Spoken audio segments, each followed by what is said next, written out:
El Nino, which he said we are in a scenario of El Nino, could follow La Nina. And of course, this is a scenario that we've witnessed in the past. Should we... Louder, please. Louder. I'm saying last week when we spoke to the director of Met Services, he did say that after El Nino will come La Nina. And that is the hot and dry season. And that could be a possibility. However, he did not confirm, but he said it could be a possibility.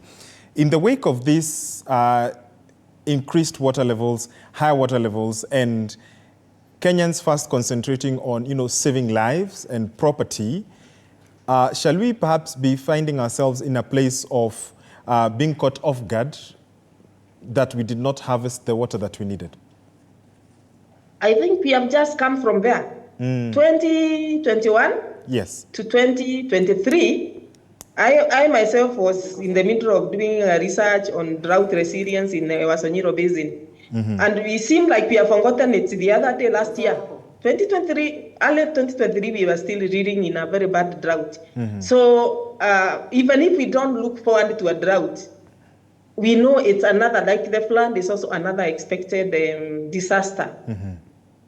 We say they are random. It may happen when we don't expect it, but one day it comes back. And of late, because of climate change, they are coming back faster and heavier and more severe.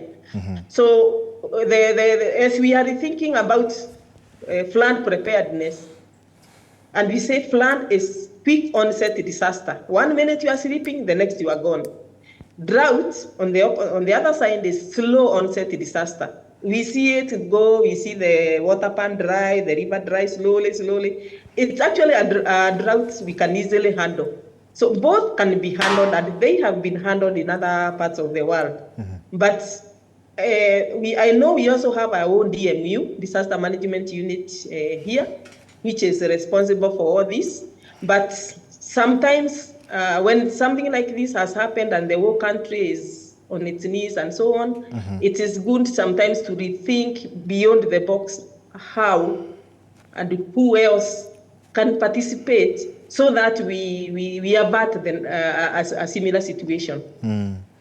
And we do know there are some places in this country which get floods every year. Every year they are always being chased away by the water. So again, those are some of the things that we should ask ourselves.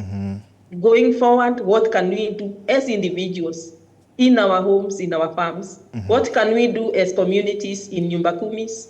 And what can we do at the city of Nairobi level, at Machakos County level, and then as a country? And I think there is a role for everyone.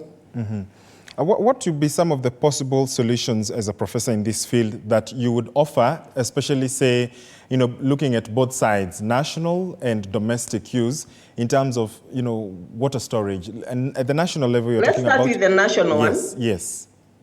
Immediately we are through with all this disaster. Can we do a kind of mapping again? I can actually give you flood map of Kenya. I have one. And I drew it myself because I do mapping. Yes. But I am sure it's wrong. It's the kind of, not wrong in that it's wrong. It wasn't wrong by the time it was done. Yes. The affected areas are maybe twice as what we have right now. So can we remap this country again? We remap the new areas, and the new areas seem to suffer more than the traditional areas, by the way. And then the old traditional areas. Then, like I said at the very beginning, tengenezea maji jia, tengenezea maji pahali yake ya kwenda kulala. Tusipofanya hivyo, tutasunguka another time.